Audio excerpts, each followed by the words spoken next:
수요 성경 공부에 나오신 여러분 환영합니다. 우리 함께 찬양하면서 성경 공부를 들어가도록 하겠습니다.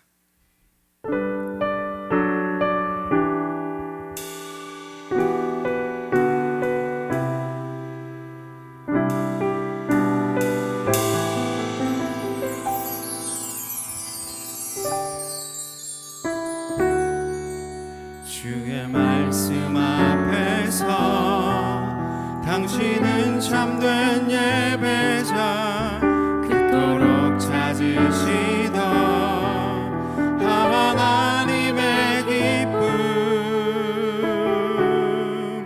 이 세상을 향한 거룩한 생명빛 되어 이 세상을 위한 구원의 소망 되어 영원한 하나님의 나라 함께 세워가리.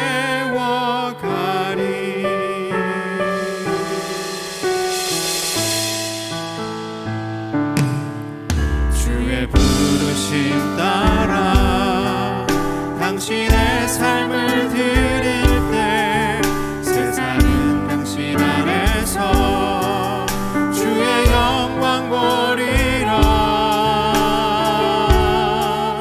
이 세상을 이긴 주님의 구원사 되어 이 세상을 섬긴 주님의 손과 발 되어 영원한 하나님의 나라 함께 세워.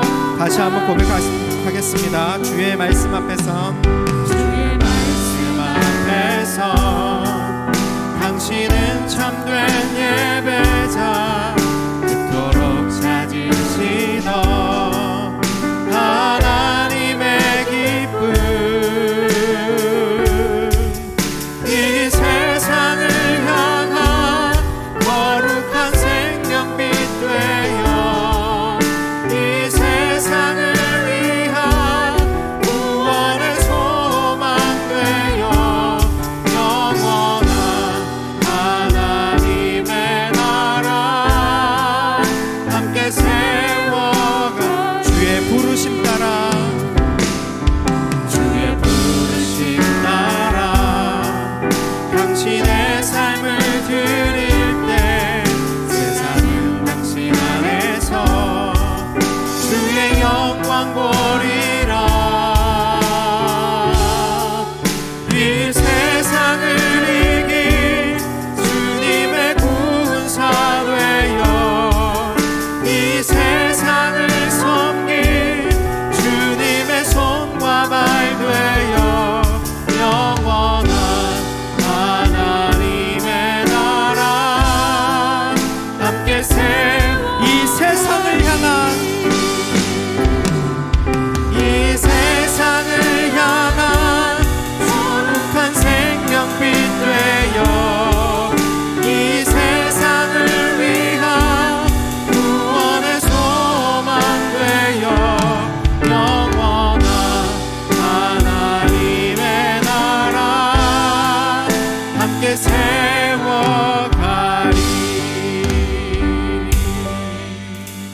아멘.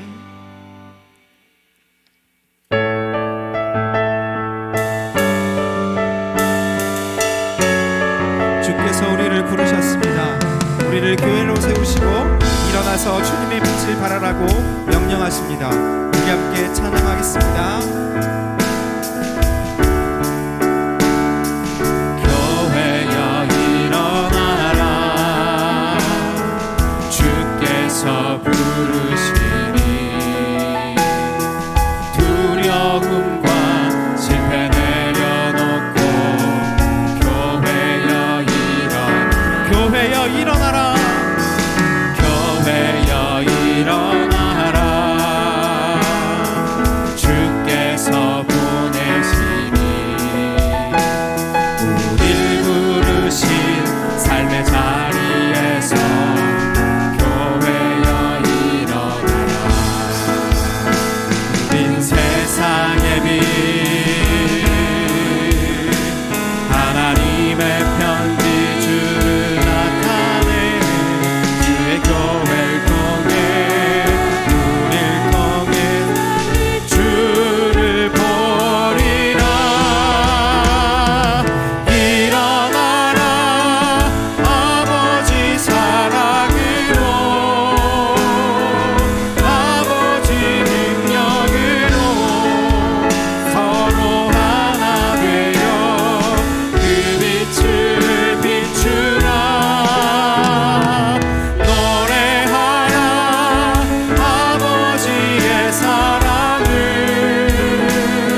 일어나라.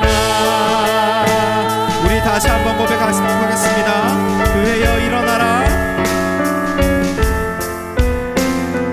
교회여 일어나라. 주께서 부르시니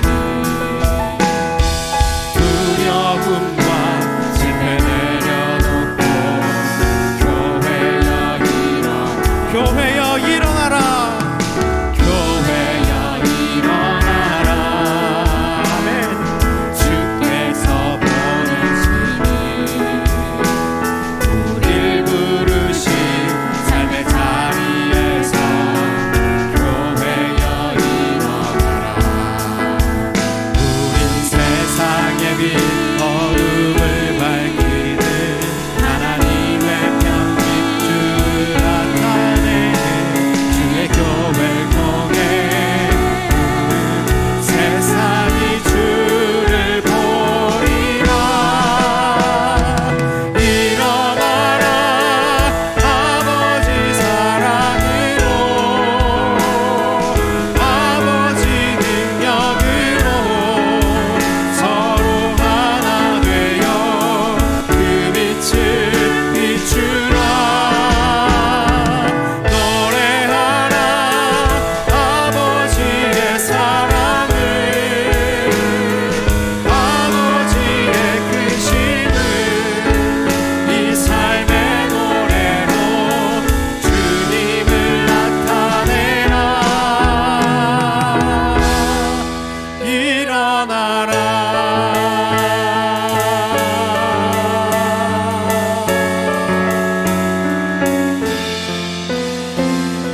아멘.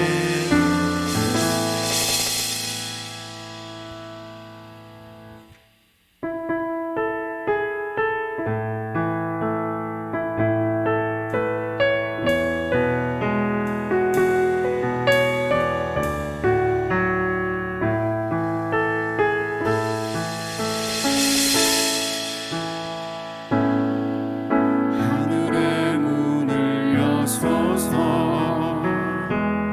이곳을 주목하소서. 주를 향한 노래가 꺼지지 않으니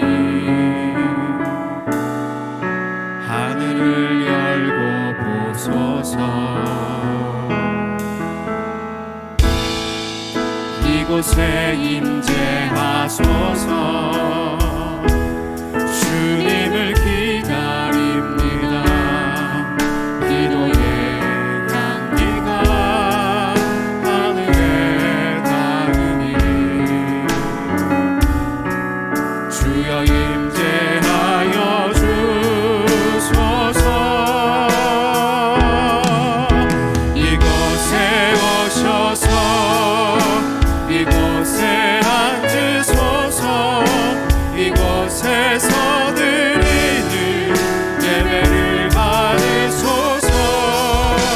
주님의 이름이 주님의 이름만이 오직 주의 이름만 이곳에 있음. 이곳에 오셔서 이곳에 오셔서 이곳에 앉으소서. 이곳에서 드리는 예배를 받으소서. 주님의 이름이 주님의 이름만이 오직 주의 이름만 이곳에 다시 한번 고백합니다. 이곳에 오셔서 이곳에 오셔서 이곳에 앉으소서. 이곳에서 드리는 예배를 받으소서. 주님의 이름이 주님의 이름만이 오직 주의 이름만 이곳에 있습니다.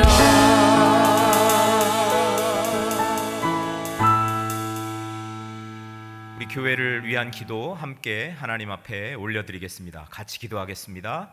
주님, 하나님의 교회를 위해 주님께 빕니다. 주님의 말씀으로 스스로를 새롭게 할 용기를 교회에 주십시오. 주님이 이끄시려는 길을 묻도록 교회를 도와주십시오. 오로지 주님과 함께 있을 때 우리가 안전합니다. 우리가 하나님의 교회를 신뢰하게 해 주십시오. 삶으로 주님을 증언하는 사람들을 만나게 해 주십시오. 하나님의 교회를 기꺼이 섬기는 사람들을 세워 주십시오. 주님은 언제나 우리와 함께 하기를 바라십니다. 예수님 이름으로 기도합니다. 아멘. 네, 오늘 서신서 5번째고요. 바울 서신 중에 갈라디아서와 에베소서를 저희가 함께 공부를 할 텐데, 갈라디아서는 중요 부분을 이렇게 짚어보면서 살펴보는 식으로 공부를 할 거고, 에베소서는 4장 6장인데 우리가 한번 같이 읽어보는 시간을 갖겠습니다. 그리고 제가 간단하게 그 요점만 말씀드리고, 여기는 우리가 구체적으로 읽어보는 그런 식으로 한번 진행을 해보려고 합니다. 먼저 우리 갈라디아서는 총 6장으로 되어 있습니다. 이 바울 서신 또 서신서가 편집되어 있는 그 기준이 분량이 많은 것부터 되어 있다. 바울이 기록한 편지들 중에서도 분량이 많은 것이 되어 있고, 또 예수님의 그 제자 저자들 순서에서도 분량이 많은 것부터 이렇게 되어 있다라는 것을 우리가 살펴봤는데, 이제 6장이 되어 있습니다. 주제는 그리스도 안에 있는 자유, 이것도 하나의 큰 중요한 주제이고, 보통은 믿음으로 구원받게 된다, 또 믿음으로 의롭게 된다, 라는 그런 주제를 로마서에서 다룬 주제를 더 심화해서 보는 그런 측면에서 이 갈라디아서는 로마서하고 상당히 많이 닮아 있다라고 이야기를 하고, 그리스도 안에 있는 자유, 이 자유의 대헌장이라고도 이야기할 정도로 우리가 그리스도 안에서 누리는 그 자유에 대해서 강조하는 그런 서신서 편지이기도 합니다.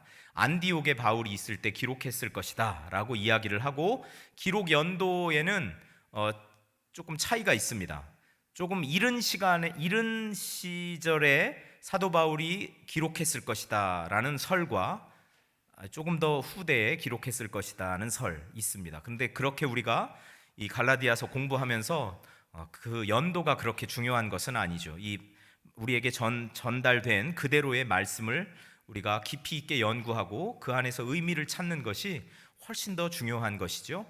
수신인은 1장 2절에 보면 갈라디아에 있는 여러 교회에, 그러니까 어느 특정 한 교회에 보낸 것이 아니라 여러 교회에 보냈다라는 것을 보면, 이 편지 하나를 가지고 교회마다 좀 돌려보는 그런 상황을 우리가 상정할 수가 있는 거죠.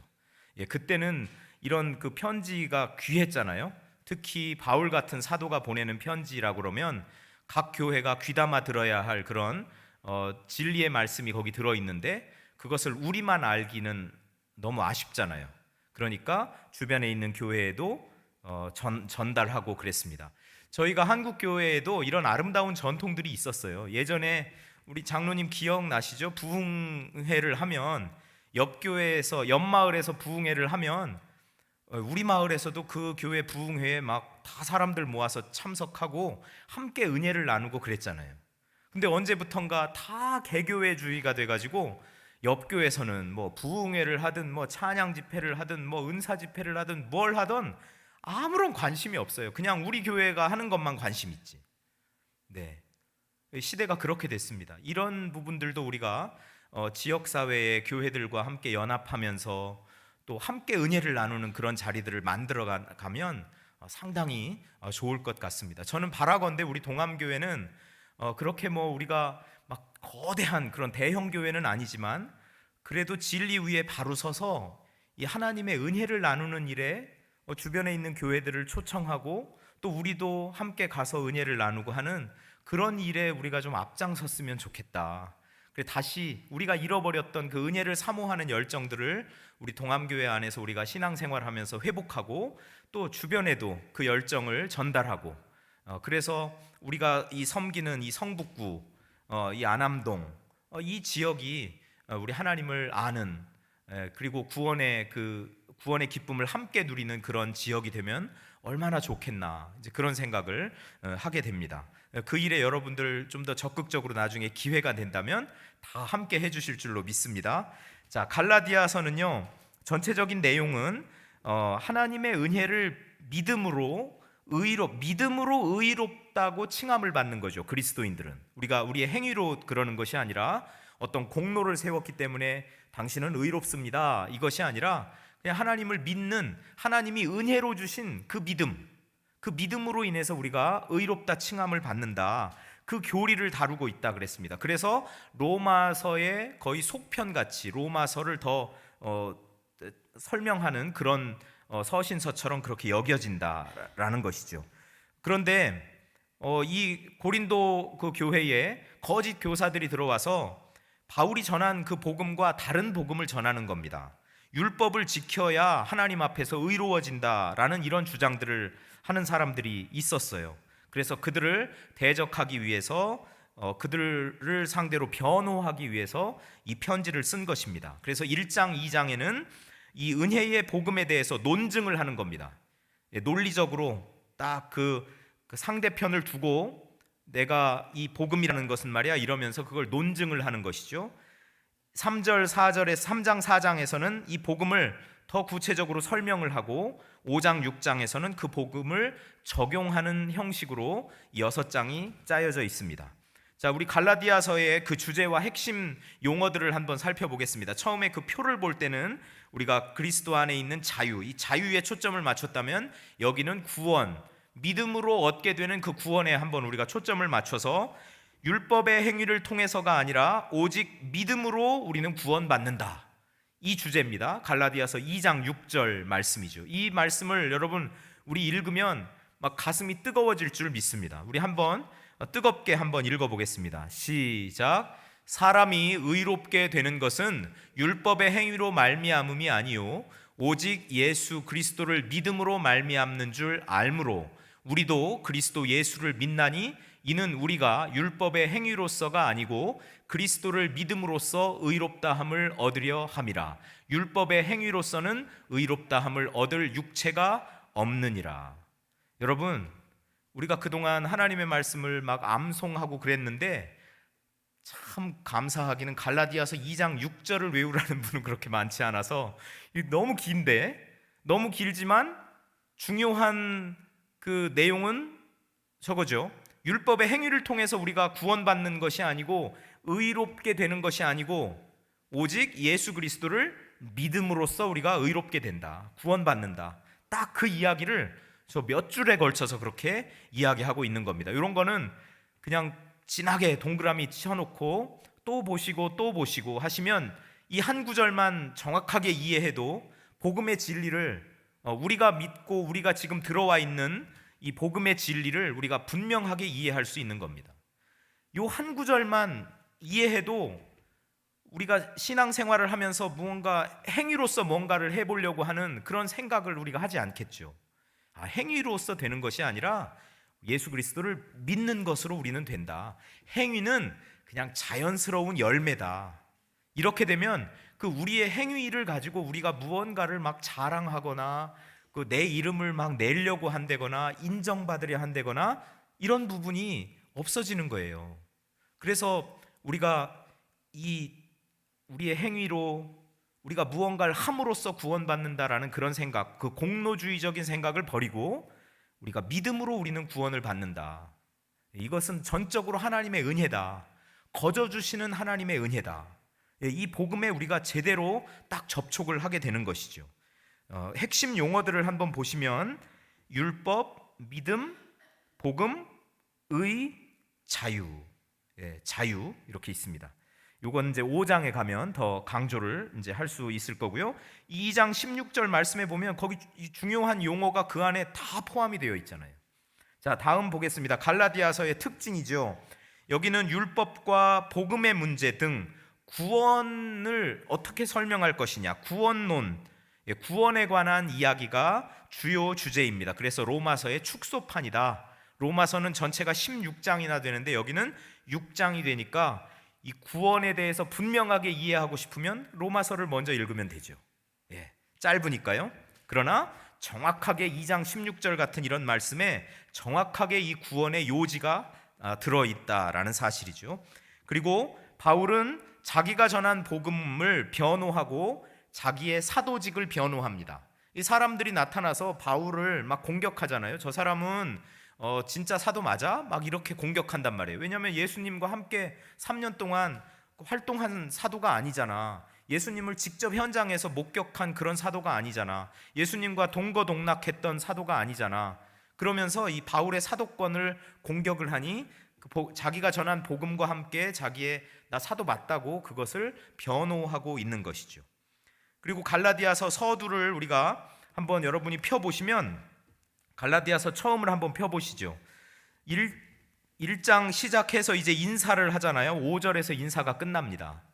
그러니까 인사도 다른 긴 그런 서신서에 비해서 그렇게 긴 편도 아니죠. 인사를 간단하게 하고 영광이 그에게 세세토록 있을지어다 아멘 한 다음에 5절부터요 다른 복음은 없다고 그냥 주제로 본론으로 바로 들어갑니다. 그만큼 이 거짓 교사들의 선동, 거짓 교사들이 이 전하고 다니는 그 다른 복음으로 인한 피해가 컸다는 것을 알 수가 있는 거죠. 그러니까 이런 뭐 애둘러서 뭐 다른 거 하고 뭐 축복하고 감사하고 기도하고 뭐 이런 거 하기보다 그냥 주제로 바로 들어가는 거예요. 단도직입적으로. 다른 복음은 없다. 간단하잖아요. 다른 복음은 여러분이 다른 복음을 지금 듣고 있나 본데 다른 복음은 없습니다. 내가 전한 복음이 진짜 복음입니다. 행위로서 구원받는 것이 아니라 예수 그리스도를 믿음으로써 구원받는 것, 그것이 진짜 복음입니다. 율법을 지켜야 하나님 앞에서 의롭게 된다고 하는데 그거 가짜 복음입니다. 우리가 행위로서 하나님 앞에 의롭다고 인정받을 육체는 아무도 없습니다. 그 가짜 복음을 믿지 마십시오. 다른 복음을 믿지 마십시오. 진짜 복음을 믿으십시오. 이렇게 강조하고 있는 거예요. 그래서 갈라디아서의 특징은 인사 후에 그냥 본론으로 바로 들어간다. 감사나 축복의 말 이런 거 다 빼고요. 바로 본론으로 들어간다. 제가 지금 요 부분 할 때 제가 약간 격앙돼서 제가 이렇게 했어요. 이 바울의 심정을 한번 좀 가지고 한번 했으면 좋겠다. 뭔가 톤이 좀 달라진 거 여러분 느끼셨어요? 그런 거죠. 그러니까 이 편지를 읽을 때 그냥 이거는 문자지만 평면으로 그냥 평평하게 되어 있는 글이 아니라 이때 그 바울의 그 격앙된 어조가 느껴져야 사실은 우리가 이 말씀을 묵상하고 할 때 그 은혜가 더 큰 것이죠. 그 다음에 물론 자기를 반대하는 사람들과 신학적인 논쟁하는 것이 쭉 나오고요. 그리고 복음을 지키기 위해서 율법으로 구원받는 것이 아니라 율법을 지킴으로써 하나님 앞에 의롭게 되는 것이 아니라 믿음으로써 우리가 구원받는다, 의롭게 된다라는 것을 지키기 위해서 안디옥에서 주님의 제자인 베드로, 게바와 이렇게 다투기까지 하는. 베드로도 정말 대단한 제자잖아요. 그런데 그 제자와 지금 바울과 베드로가 막 충돌을 합니다. 왜 충돌을 할까요? 바울 입장에서는 이 자기가 받은 그 복음을 지키기 위한 거죠. 믿음으로 의롭게 된다, 믿음으로 거룩하게 된다, 의롭게 된다라는 것을 지키기 위해서. 이때 안디옥에서 어떤 일이 있는지는 저희가 그 뒤에 다시 한번 살펴보도록 하겠습니다. 그리스도인의 자유를 강조한다. 그래서 이 그리스도인의 자유 대헌장이라는 별명이 이 갈라디아서에는 붙여져 있습니다. 자, 지금 상황적인 것을 쭉 이야기할 때 갈라디아 교회는 이 거짓 교사들이 선동하고 다른 복음을 전함으로써 상당히 교회가 지금 혼란스러워하고 있다라는 것을 우리가 이제 이해를 하게 됐어요. 이 바울의 반대자들이 그럼 누구인가를 우리가 한번 살펴보고 그들이 구체적으로 어떤 주장을 했는지도 한번 살펴보고 바울은 그러면 그와 다른 복음을 변호하기 위해서 바울이 그 전한 바울의 복음, 그것을 우리가 살펴보는 순서로 한번 진행을 해보겠습니다. 이 바울의 반대자들은 뭐 어떤 사람은 뭐 영지주의자들이었을 것이다 그런 얘기도 하지만 지금 시기적으로 영지주의가 그렇게 이 지역에 그렇게 퍼졌다라고 보기보다는 팔레스타인계, 즉 그 이스라엘 그쪽 지역에서 그쪽 지역에 있는 기독교 공동체 안에 있는 사람들 중에, 즉 그리스도인들 중에 율법주의적인 그리스도인들, 그 사람들이 이제 이런 그 여러 지역에 다니면서 순회하고 다니면서 율법을 지켜야 된다고, 할례를 받아야 된다고, 그래야 구원받는다고, 그래야 하나님의 백성 자녀가 된다고, 아브라함의 자손이 된다고 그렇게 막 외치고 다니는 거예요. 그래서 팔레스타인 기독교 공동체 내에 율법주의적인 그리스도인들이 바울의 이 반대편에 서 있는 사람들이다. 그럼 이들이 외치는 것을 한 네 가지 우리가 한 네 가지 정도 살펴볼 수 있겠습니다. 첫 번째는 이들은 외부에서 교회로 들어와 가지고 바울이 전한 복음과 다른 복음을 전합니다. 1장 6절 7절 한번 같이 읽어보겠습니다. 시작. 그리스도의 은혜로 너희를 부르신 이를 이같이 속히 떠나 다른 복음을 따르는 것을 내가 이상하게 여기노라. 다른 복음은 없나니 다만 어떤 사람들이 너희를 교란하여 그리스도의 복음을 변하게 하려 함이라. 바울이 복음을 전할 때는 예 믿습니다, 그렇죠, 아이고 아멘 하면서 믿는다고 했던 사람들이 금방 다른 거짓 교사들이 와서 하니까 또 거기로 혹 이렇게 넘어간 거예요. 금방 떠났다, 속히 떠났다 이렇게 이야기하잖아요. 그런데 분명하게 내가 이야기한다. 다른 복음은 없다. 너희를 어떤 사람들이 와서 너희를 교란하지만, 너희를 미혹하지만 다른 복음은 없다. 그들은 그리스도의 복음을 변하게 하려는 자들이다. 그러니까 외부에서 이 갈라디아로 들어와서 거기에서 다른 복음을 전하는 그런 사람들이 있었다라는 것이죠. 5장 4절에 보면 율법의 행위로 구원을 받을 수 있다고 그들은 주장합니다. 5장 4절 말씀 한번 같이 읽어보겠습니다. 시작. 율법 안에서 의롭다 함을 얻으려 하는 너희는 그리스도에게서 끊어지고 은혜에서 떨어진 자로다. 여러분, 이 바울의 어조가 얼마나 강경합니까? 이 진리와 비진리의 문제에서는 그냥 이것도 좋고 저것도 좋고 그런 거 없어요. 그렇지 않겠어요? 내가 구원을 받느냐 아니면 영원한 멸망으로 떨어지느냐, 그 기로에서 무슨 이것도 좋고 저것도 좋고가 어디 있어요? 진리와 비진리는 엄격하게 갈려지는 겁니다. 바울이 이 율법의 행위로 구원을 받을 수 있다라고 주장하는 이 율법주의자들을 향해서 너희는 그리스도에게서 끊어지고 은혜에서 떨어진 자로다. 너희는 은혜 바깥에 있는 사람들이다. 그리스도 밖에 있는 사람들이다. 그러니까 너희는 구원이 없다라는 이야기를 하고 있는 거죠. 그 다음에 또 이 거짓 교사들, 바울의 반대자들은 이렇게 주장합니다. 5장 2절에 할례를 받아야 한다 이렇게 말하죠. 5장 2절 한번 같이 읽어보겠습니다. 시작. 보라, 나 바울은 너희에게 말하노니 너희가 만일 할례를 받으면 그리스도께서 너희에게 아무 유익이 없으리라. 할례를 받아서 구원이 된다면 예수 그리스도가 십자가에 달려 돌아가신 것이 무슨 유익이 있느냐? 아무 유익이 없다. 여러분, 저와 여러분이 할례를 받아서 그리스도인이 된 거 아니잖아요. 예수님이 십자가 위에 달려 돌아가신 그 예수님의 그 대속의 죽음을 우리가 믿고 그 보혈의 공로로 우리가 하나님의 자녀가 됐다는 것을 믿고 그렇게 우리가 구원을 받은 거죠.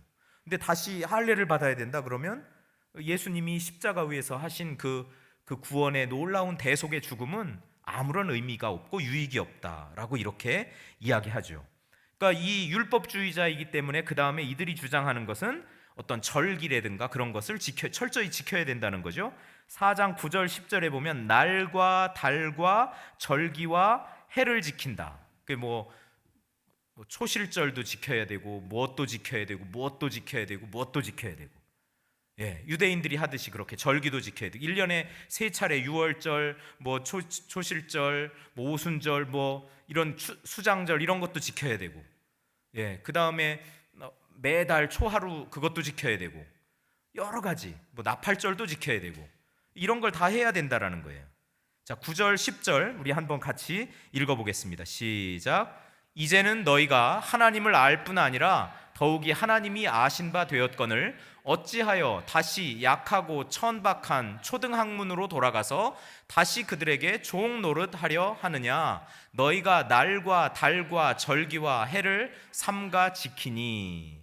그 거짓 교사들의 그 유혹에 빠져서 그들이 하자는 대로 지금 하고 있는 거예요. 그런데 아니 어떻게 그 고등학문을 경험한 사람이 다시 초등학문으로 들어가서 그걸 배우겠다고 하고 있느냐, 이렇게 이야기하고 있는 거죠.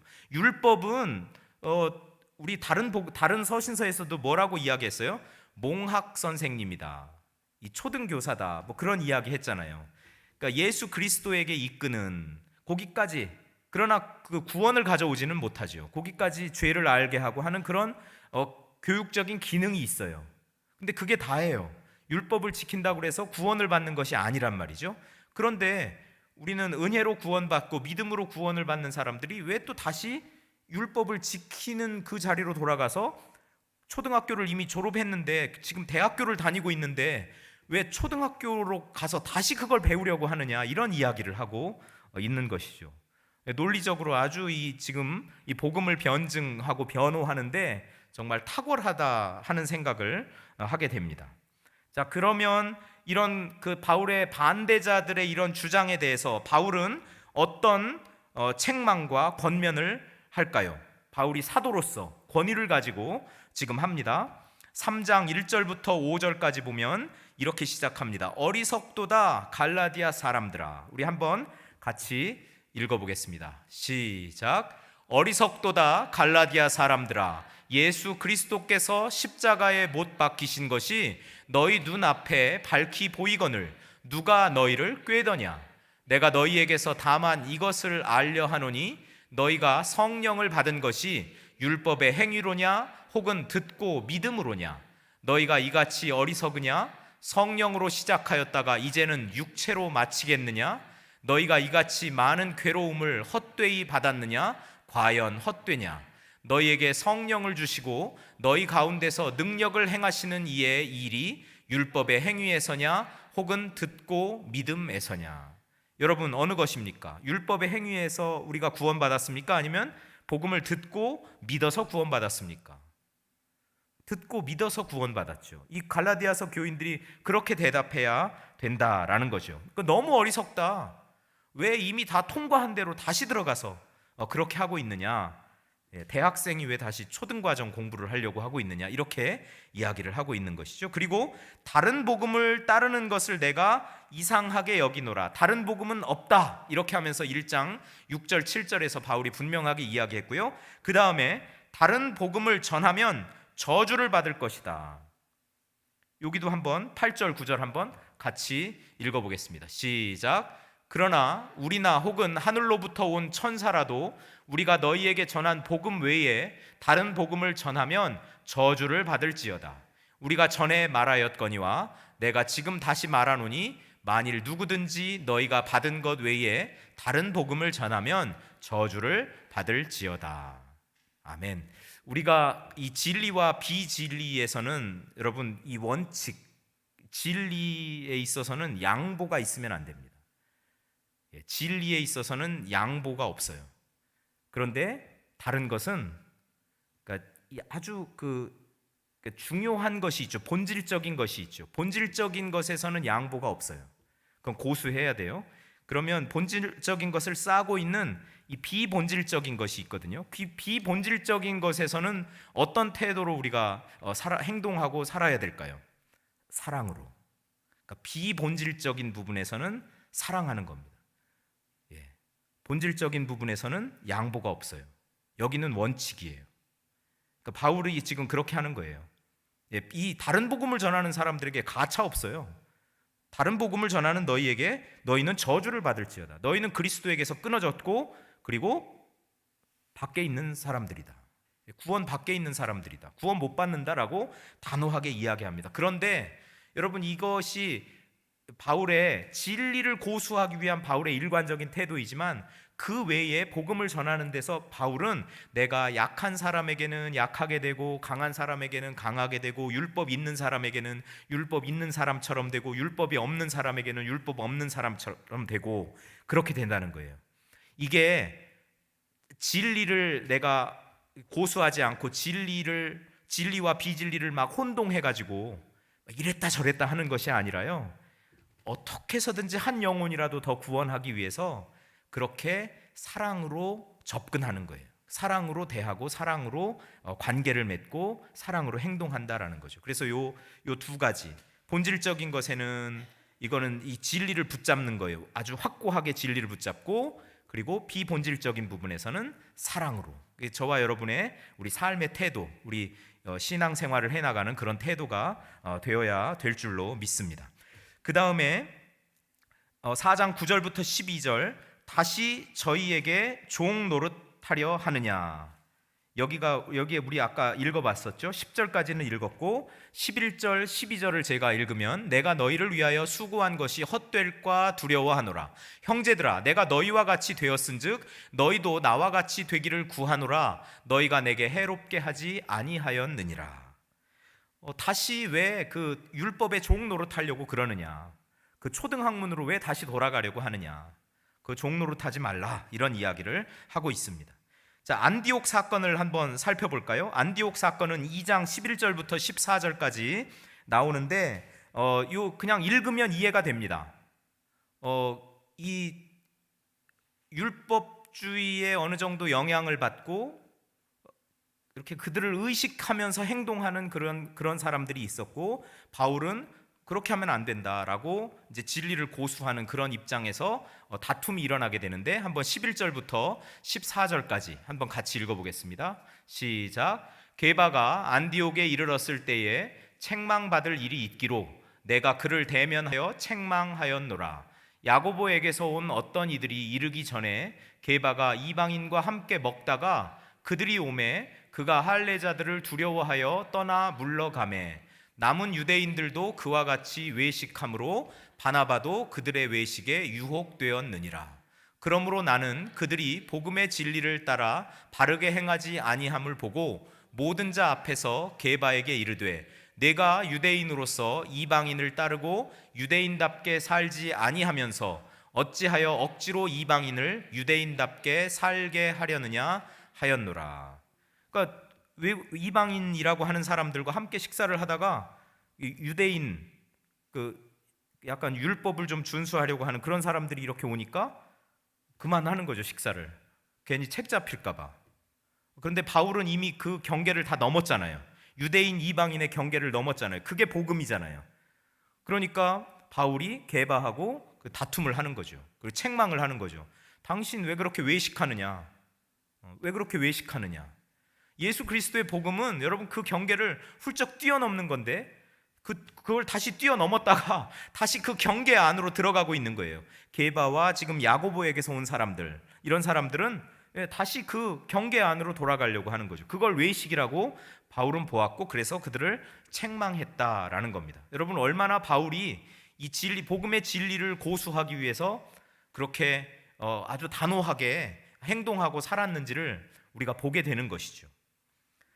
그 다음에 이 갈라디아서를 보면 그리스도와 성도의 연합을 세 단계로 이렇게 설명을 하는데, 첫 번째는 그리스도와 성도는 우리 성도들이 가진 믿음 안에서 아주 역동적인 연합의 관계를 이루게 된다. 그게 갈라디아서 2장 20절입니다. 여러분이 다 외우시는 그런 말씀이라고 생각합니다. 한번 해보실까요? 시작. 내가 그리스도와 함께 십자가에 못 박혔나니 그런즉 이제는 내가 사는 것이 아니요 오직 내 안에 그리스도께서 사시는 것이라.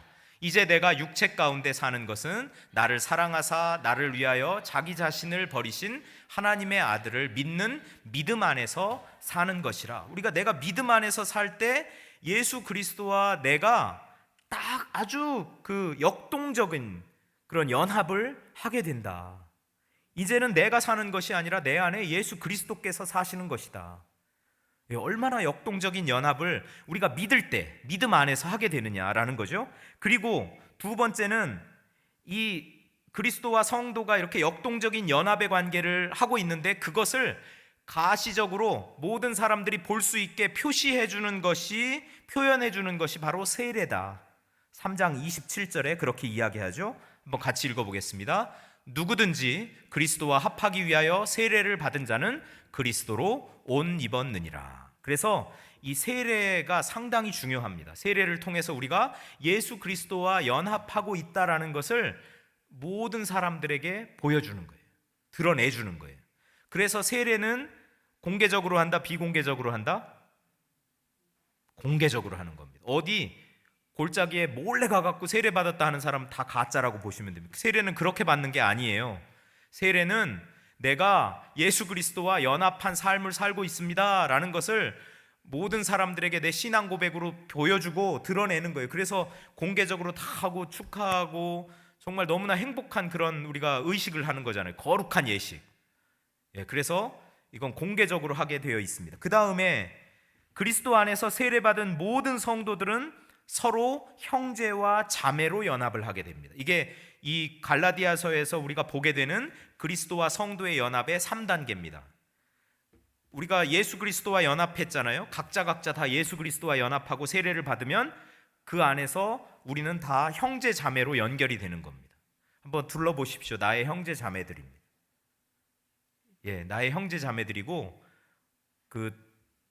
이제는 그 어려움을 함께 나누고 기쁨을 함께 하고 하는 그런 일들이 활발하게 일어나야 되는 것이죠. 우리 3장 28절 같이 읽어보겠습니다. 너희는 유대인이나 헬라인이나 종이나 자유인이나 남자나 여자나 다 그리스도 예수 안에서 하나이니라.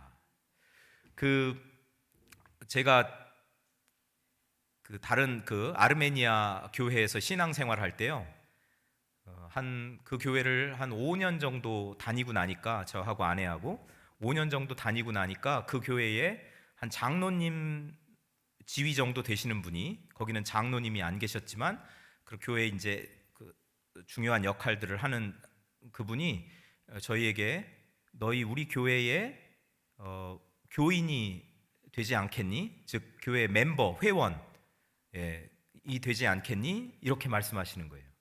그래서 예, 하겠습니다. 그래서 모두 앞에 가서 그동안 5년 동안도 열심히 했거든요.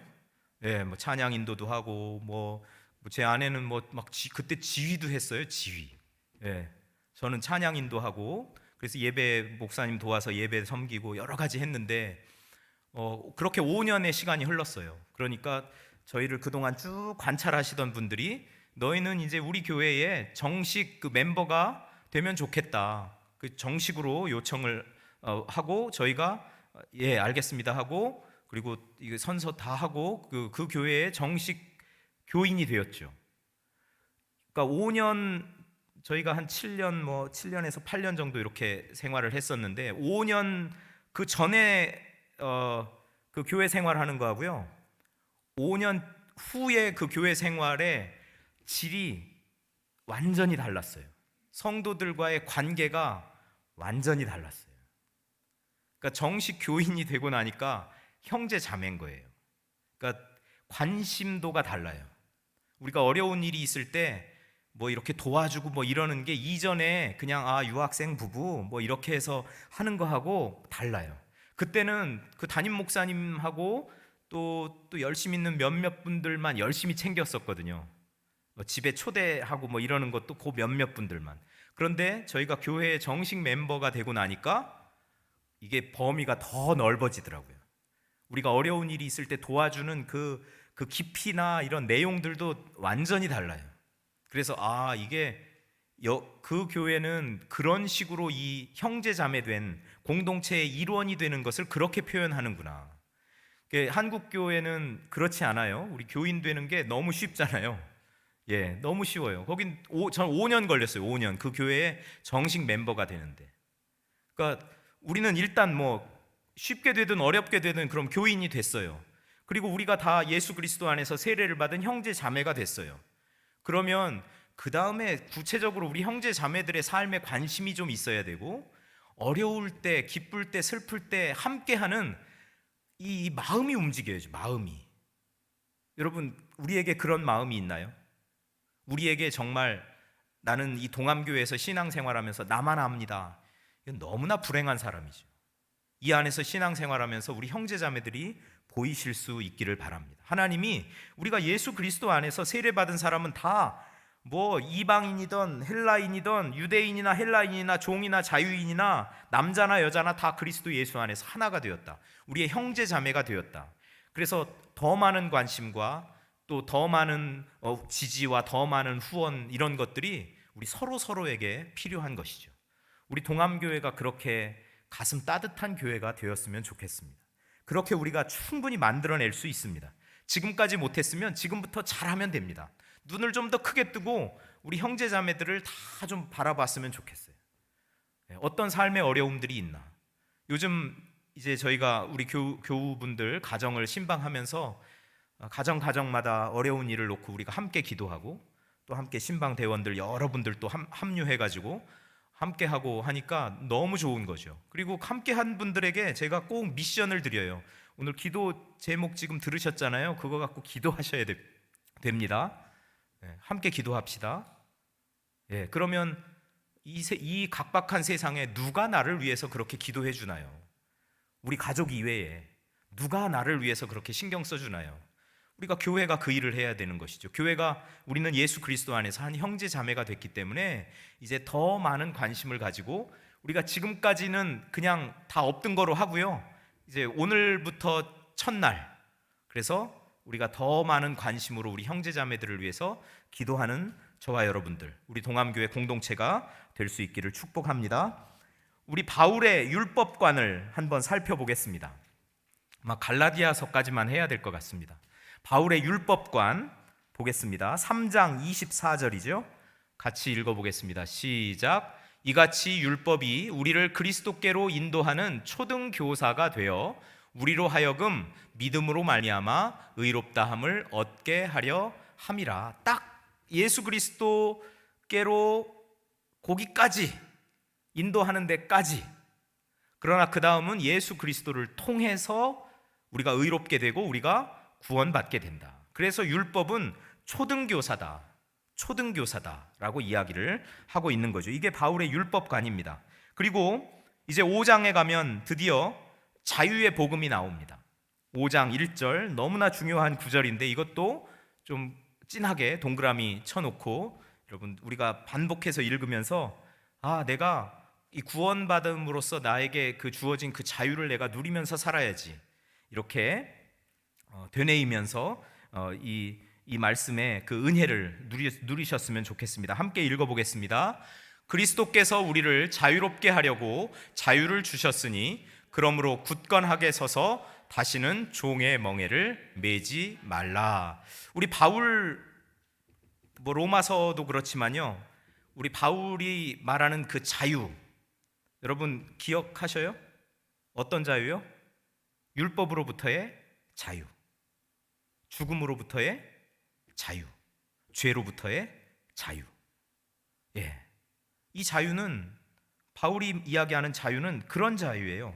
예수님이 우리를 그렇게 자유롭게 하려고 우리에게 자유를 주셨다. 십자가에 달려 돌아가시면서 우리에게 이 큰 자유를 주셨는데, 왜 다시 율법을 지키려고 하면서, 율법을 지켜야 의롭게 된다고 하니까 그 거짓 교사들의 선동에 빠져서 다시 율법을 지켜야 된다고 하면서 그 율법의 노예가 되려고 하느냐, 그 멍에를 다시 매려고 하느냐, 이렇게 이야기하고 있는 거죠. 죄로부터의 자유, 율법으로부터의 자유, 죄로부터의 자유, 그리고 죽음으로부터의 자유. 그 진정한 참 자유를 누리는 저와 여러분들이 되실 수 있기를 축복합니다. 바울은 늘 성령 안에서 이걸 강조합니다. 성령 안에서. 또 뭐 다른 것도 강조하지만 그리스도 안에서, 예수 안에서 이걸 강조하거든요. 그래서 그리스도 안에서, 예수 안에서, 성령 안에서, 그걸 많이 강조하는데 5장 25절에 보면 만일 우리가 성령으로 살면 또한 성령으로 행할지니, 결국 우리가 성령 안에 있어야 된다. 그래야 성령으로 행하게 된다 라는 이야기를 하면서, 이 5장에 드디어 이제 성령에 대한 이야기를 하면서 악의 목록과 덕의 목록, 이것을 성령의 열매를 이렇게 대비시켜서 기록을 하고 있습니다.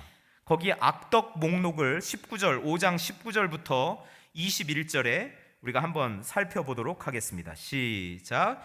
육체의 일은 분명하니 곧 음행과 더러운 것과 호색과 우상 숭배와 주술과 원수 맺는 것과 분쟁과 시기와 분냄과 당짓는 것과 분열함과 이단과 투기와 술 취함과 방탕함과 또 그와 같은 것들이라. 전에 너희에게 경계한 것 같이 경계하노니 이런 일을 하는 자들은 하나님의 나라를 유업으로 받지 못할 것이요.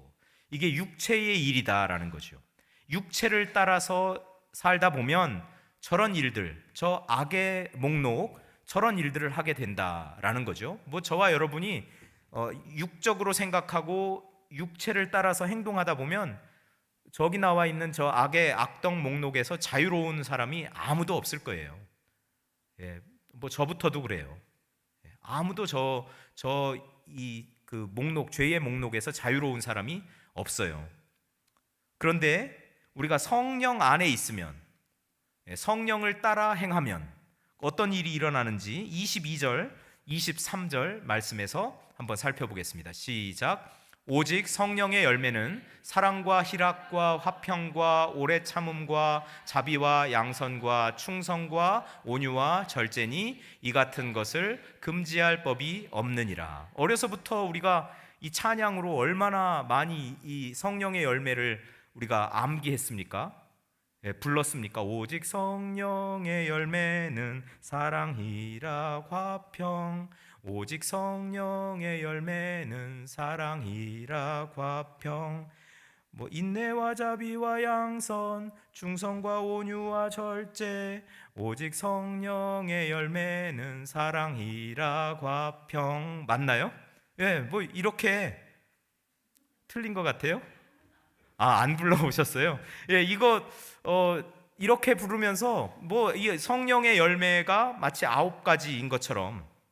근데 개별 성령의 열매는 이 본문을 우리가 잘 보면 이것은 단수로 되어 있거든요. 그래서 개별적으로 뭐 사랑의 열매가 따로 있고 기쁨의 열매가 따로 있고 뭐 화평의 열매가 따로 있고 한 것이 아니라 그냥 일종의 구면체 성령의 열매라고 생각하시면 됩니다. 성령의 열매가 이쪽에서는 사랑으로 열리고 이쪽에서는 기쁨으로 열리고 이쪽에서는 인내로 열리고 이래서 그러니까 하나의 열매지 사랑 열매 따로 이렇게 해서 9개의 열매가 있는 것이 아니라 이것이 하나의 열매의 다양한 측면들이다라는 것이고, 이것은 우리의 인격과 관련되어 있고요. 우리의 인격이라기보다는 예수 그리스도의 인격이죠. 예수 그리스도의 성품이죠. 성령님이 우리 안에 가득하면 우리가 예수님을 닮아가는데 이런 예수님의 인격과 예수님의 이런 성품을 닮아가는 거죠. 그래서 더 많이 사랑하게 되고 더 많이 기뻐하게 되고 더 많이 인내하게 되고 충성하게 되고 온유하게 되고 또 절제하게 되고 하는 이런 일들이 우리의 그 거룩한 그 영적인 이런 아름다운 성품들이 우리가 길러지게 되어 있습니다. 여러분 한번 그냥 짧은 시간이지만 우리의 예수 믿고 지난 우리의 지난 날을 잠깐 한번 생각을 해보세요. 나는 변했다는 확신이 다 있으시죠? 나는 예전보다 그래도 지금 더 사랑하잖아. 예전보다 지금 더 인내하잖아.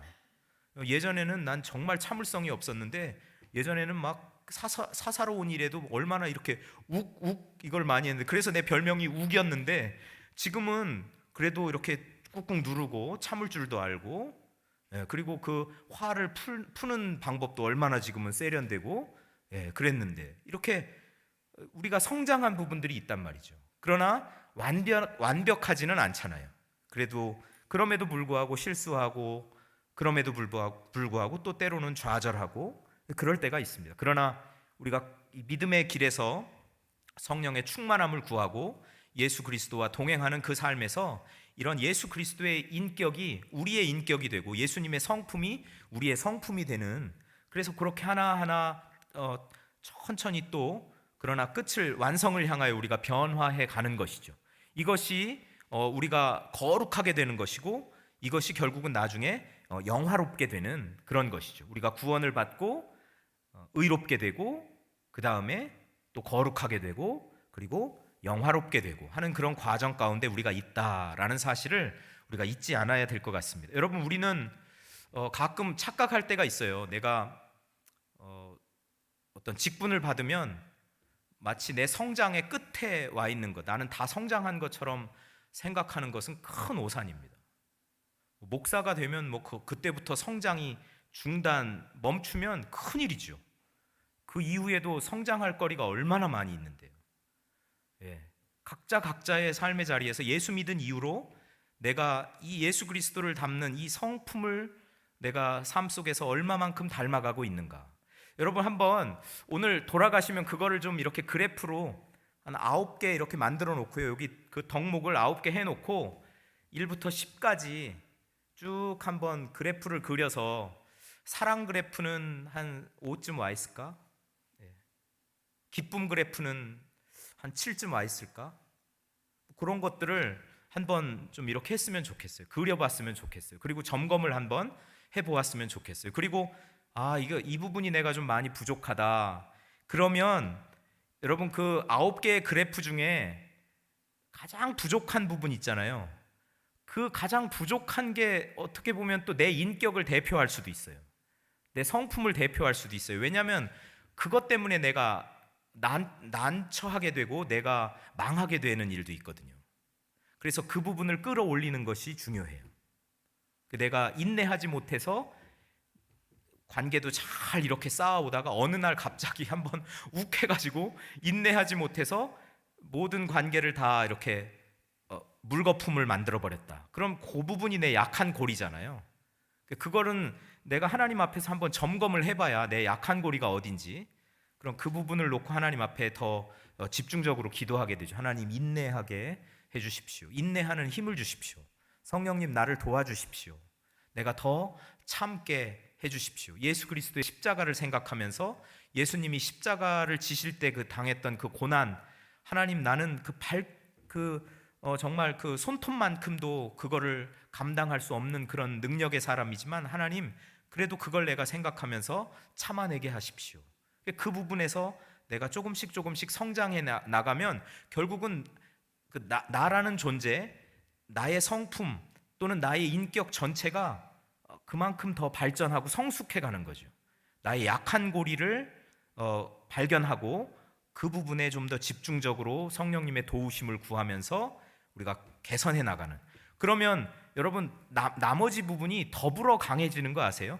나머지 부분이 그러면 이거 강해지는 동안 다른 것이 약해지는 것이 아니라 같이 더 성장해가는 그런 일들이 있습니다. 이런 아주 구체적으로 우리 삶 속에 이 갈라디아서 5장 22절 23절 말씀을 한번 적용하고 나의 약한 고리, 내 인격의 약한 고리, 그 부분이 결국은 내 인격을 대표한다라고 생각하고 그걸 내가 더 끌어올려야 되겠구나, 그 그래프를 더 높여야 되겠구나 라고 생각하면 우리가 매년 송구영신이나 이런 거를 하면서 그냥 너무 터무니없는 그런 계획, 아니면 너무 추상적인 계획을 세울 게 아니라 구체적으로 내 삶을 좀 깊이 있게 들여다보면서 이런 그래프를 연말에 딱 그리고 연초에 올해는 내가 이 부분에서 더 하나님 성장하기를 원합니다. 목표를 정하고 그리고 그 훈련을 또 말씀 공부하면서 기도하면서 해나가고 인간관계 하면서 해나가고 그리고 연말에 가서 그 성과를 한번 보는 거죠. 내가 얼마만큼 이 부분에서 내 그래프가 올라갔나. 뭔가 이 평가가 돼야 되잖아요. 우리의 믿음 생활도 여러분 그래서 중간중간 그런 평가가 필요한 거예요.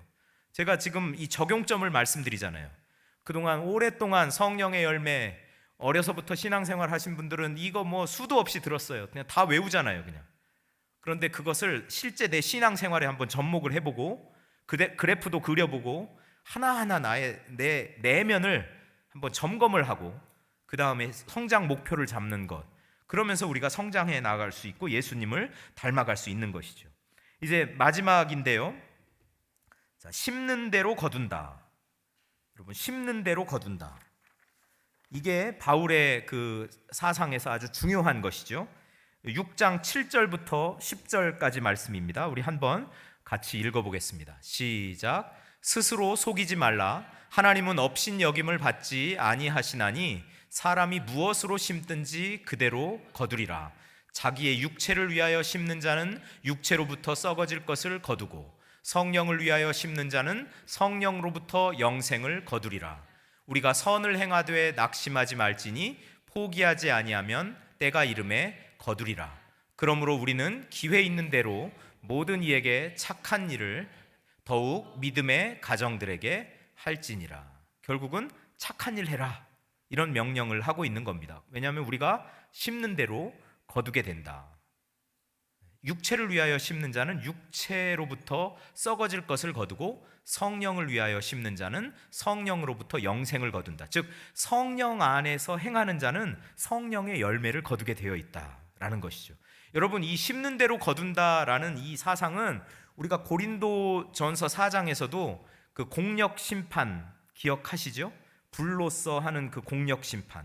그래서 내가 금 재료로, 보석과 같은 재료로 집을 지었느냐, 아니면 지푸라기 같은 거로 집을 지었느냐, 풀 같은 거로 지었느냐, 나중에 불로써 임하는 그 공력 심판이 있을 때 이 금과 보석 이런 거로 지은 집은 거뜬하지요. 빛나겠지만 지푸라기와 이 풀 이런 거로 지은 집은 다 타서 소멸이 되는 거죠. 사그라지는 거죠. 그래서 이 결국 심는 대로 거두는 거잖아요. 심는 대로 거두는 거예요. 우리가 예수 그리스도를 믿고 이 신앙의 공동체 안에 들어와서 여기서 하는 행동 하나하나를 우리 하나님은 다 눈여겨보고 계시는 거죠. 그래서 마지막 우리가 하나님의 심판대 앞에 섰을 때 그때 다 이렇게 가려주실 것 아니에요. 하나님 나라에서 반짝반짝 빛날 행동들과 아니면 하나님 나라에서 무가치한 행동들이 그때 다 갈라지는 것 아니에요. 이거 여러분 너무나 그 무서운 말씀이기도 하지만 실제로 이것을 우리 삶의 자리로 가지고 나오면 우리의 삶이 많이 변화가 될 수 있습니다. 지금 내가 하는 행동이, 지금 내가 하는 말이, 지금 내가 하는 이런 믿음의 행위들이 교회 안에서 신앙의 공동체에서 하는 일이 하나님 나라에서 빛날 수 있는 그런 일인가? 아니면 무가치한 일인가? 그걸 한번 먼저 생각해보고 그 다음에 판단하고 행동하고 그런 거죠. 그래서 우리가 그리스도인이라고 살면서 참 많은 일을 했다고 하는데 정작 하나님 나라에서는 무가치한 일이라면 이건 너무나 불행하잖아요. 그러나 뭐 남들 눈에 띄지 않는 일을 했지만 사랑으로 하고 믿음으로 하고 진실함으로 하고 그리고 선하게 행하고 한 그런 일들은 하나님 나라에서 다 반짝반짝 빛나는 일들이 된다. 심는 대로 거둔다. 우리 선한 일을 심는 귀한 분들, 그래서 하나님 나라에서 다 빛나는 그런 보석과 같은 존재로 그렇게 영화롭게 되는 우리 성도님들 다 되실 수 있기를 축복합니다.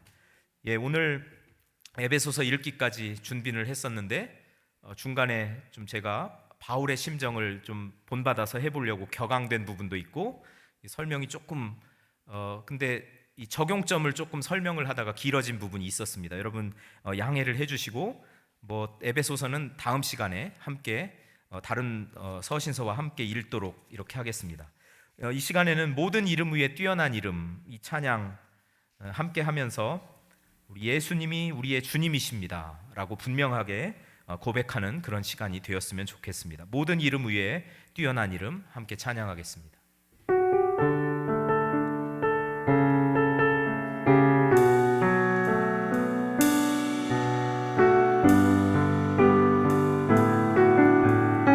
모든 이름 위에 뛰어난 이름, 모든 이름 위에 뛰어난 이름, 예수는 주,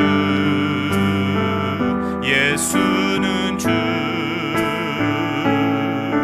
모두 무릎 꿇고 경배를 드리세.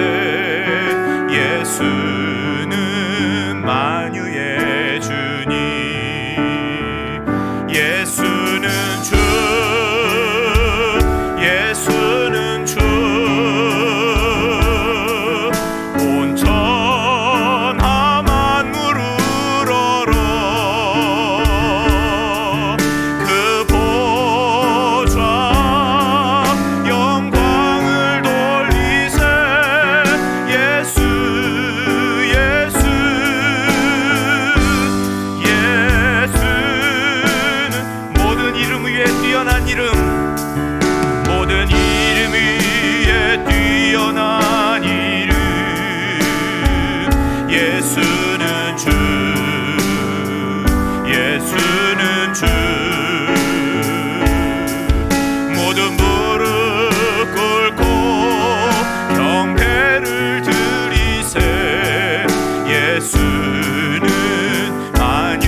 하나님 아버지 감사합니다. 바울이 전한 복음, 예수 그리스도를 믿음으로 구원받는다는 사실, 예수 그리스도를 믿음으로 우리가 의롭게 된다는 사실, 이 복음 외에 다른 복음에 귀를 기울이지 않게 하시고 눈길도 주지 않게 하시고 다른 복음은 없다 하였으니 이 복음, 이 진리를 굳게 붙잡는 믿음의 사람들 다 되게 하여 주시옵소서. 예수님이 십자가에 달려 돌아가신 것은 우리를 자유롭게 하려고 자유를 주셨으니 우리가 다시 율법의 종 노릇하는 일이 없게 하시고 죽음의 종 노릇하는 일이 없게 하시고 죄의 종 노릇하는 일이 없게 하여 주옵소서. 하나님, 주님이 우리를 구원해 주신 그 참된 진리와 자유 안에서 우리가 행복하고 기쁘게 살아가기를 원합니다. 성령 안에서 성령 충만하게 살아가는 우리 한 사람 한 사람 다 되게 하여 주시옵소서. 성령의 열매를 맺는 사람들 되게 하여 주시옵소서. 사랑, 희락, 화평, 이 성령의 열매, 이 9의 열매를 하나님 우리가 우리 인격의 열매로 맺는 사람들 다 되도록 인도하여 주시옵소서. 그래서 하나님 우리가 우리 인격 안에서 예수 그리스도를 닮아가고 예수 그리스도의 장성한 분량까지 성장해 갈 수 있도록 하나님 늘 우리와 함께하여 주시고 성령으로 충만하게 하여 주시옵소서. 심는 대로 거둔다고 하였으니 하나님 선을 심게 하시고 사랑으로 행동하게 하셔서 하나님 나라에서 다 반짝반짝 보석과 같이 빛나는 존재, 또 우리가 한 주님 안에서 한 모든 일들이 하나님 나라를 아름답게 하는 일들이 되게, 주의 몸된 교회를 아름답게 세워가는 일들이 되게 하여 주시옵소서. 예수 그리스도 이름으로 축복하며 기도하옵나이다. 아멘.